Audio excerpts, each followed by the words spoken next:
13 రోజులైంది ఇంతవరకు ఏం లేదు, ఏం మాట్లాడదా.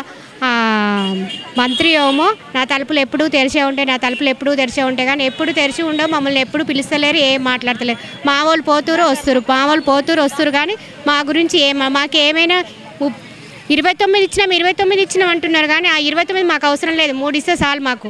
పిఆర్సీ ఒకటి, మమ్మల్ని విలీనము, యూనియన్లు, ఆ 3 ఇవ్వమని ఫస్ట్ మేము ఇప్పుడే మా డ్యూటీలో ఏందో మేము పోతాం.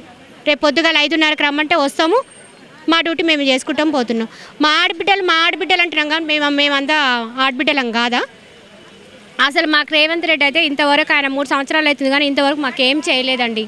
అసలు ఆయన ఫస్ట్ ఎక్కినప్పుడు నేను ఎక్కగానే మీకు అన్నీ చేసాక కార్పొరేషన్ కానీ అన్నాడు, కానీ ఇంతవరకు ఏం చేయలేదు. మాకు అన్యాయమే చేసిండు, కానీ న్యాయం అయితే ఏం చేయలేదు.